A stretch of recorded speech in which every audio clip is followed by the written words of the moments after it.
Hi, I am Jen Tardy. I'm your career success coach, and today I want to talk about a specific bias that can show up in the hiring process. It is age bias, but in some other cases, it can be full-on age discrimination. In my line of work and in my mission to support historically underrepresented populations in the workplace, whenever I do a Q&A during a session or a workshop, I'm often asked about ageism, age bias, or even age discrimination.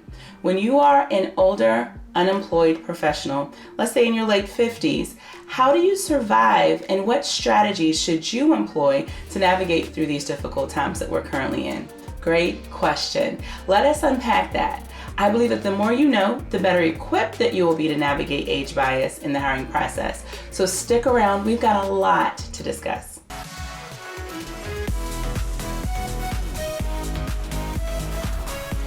Although age discrimination in hiring is illegal under the Age Discrimination in Employment Act of 1967, or ADEA, that does not mean that it's not prevalent. Recent research shows that it is often harder for older workers to secure new jobs. One 2020 study published by the National Bureau of Economic Research found that workers over the age of 40 are only about half as likely to get a job offer as younger workers if employers know their age. Now, let me be clear, this is a problem that everyone should care about, regardless of their age today, because with longevity increasing, the likelihood of you experiencing this is a possibility too. If you are a baby boomer or a member of Gen Z, you may be more cognizant of the reality of workplace discrimination. You may have run into skepticism of your skill set or a savviness because of a perceived lack of experience that is directly connected to your age. But there are things that you can do to turn this around. Let us get straight into it. How are employers getting an idea of your age? Well, there are two main spaces where you are most forced to reveal your age during the application process. One is when you include your birth date on the application, and the other is when you provide your graduation date, either on your application or within your resume. But here is where bias typically kicks in for employers. It is when they begin to ask these questions about you. They ask them to themselves, but it's about you. Here are 5 questions. First, with all of your experience, will you get bored in this position? Or, with all of your experience, are you simply trying to get your foot in the door to move into another role?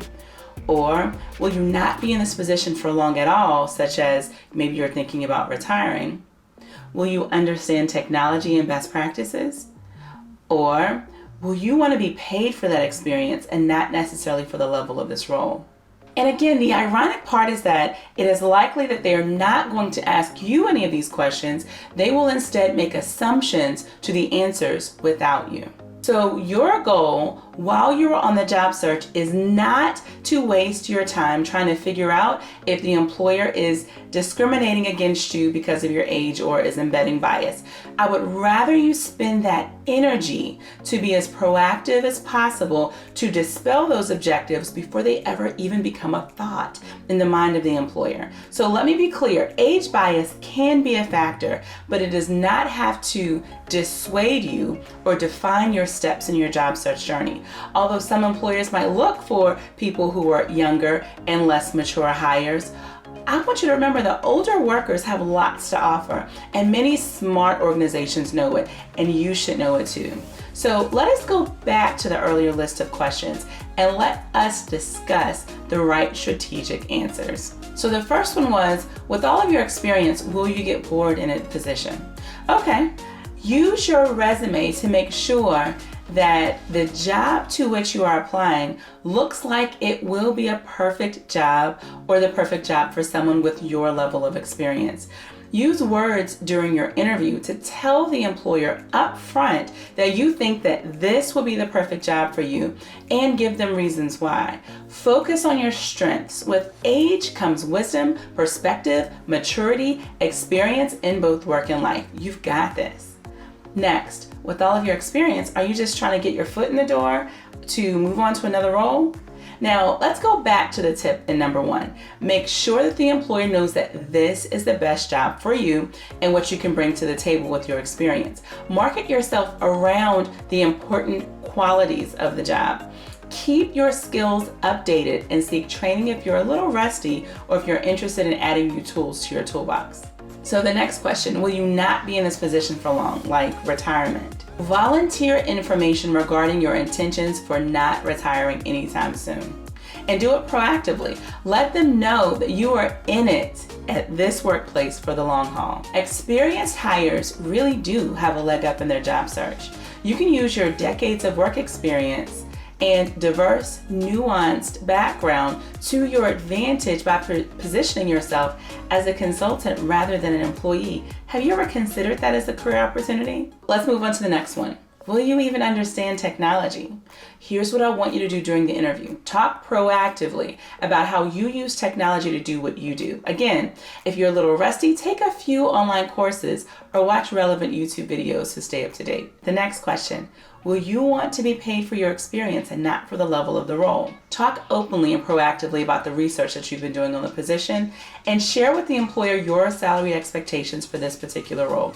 Ensure that they align. Remember, employers who pay based on experience are looking for candidates with a proven track record in a similar role or a similar sector. They will look for evidence of success in a candidate's work history and may consider paying more to an applicant with greater experience, especially if they hire you in at a higher level. And listen, and because you're watching this video, I want to share with you 2 additional bonus tips. Ready? Let's go. Bonus tip number 1.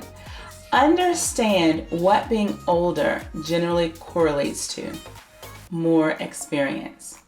And there are jobs out there that actually require more experience. They are typically at leadership levels. I encourage you to look for jobs at a level that requires your level of experience. And the key to finding a new job after 50 is to focus on your expertise while also demonstrating your ability to learn new skills. Bonus number 2, even if you have 20 years of experience in multiple areas, in various areas, ask yourself, what are some patterns that you can see across all of your areas of expertise? Even if you have 10 different jobs in your past, what is one thing that all of them required of you by way of experience, and really sell that part of yourself in your resume and during your interview. Apply for positions that allow you to leverage that expertise and years of experience. Try to stay current on the software typically used by professionals in your field, and do not be afraid to ask for what you deserve. And let me say this again for the folks in the back of the room. Do not be afraid to ask for what you deserve. If you like this video, don't forget to join me in the comment section and tell me something. Do you have concerns about age discrimination yourself? Let's hop in the comments. Let's get a conversation started there. And don't forget to visit our website and download our free resources to support you in your job search journey. If you're ready to work with me, contact me today because I can't wait to work with you. I'm Jen Tardy, your career success coach, and I will see you in the next video. Take care.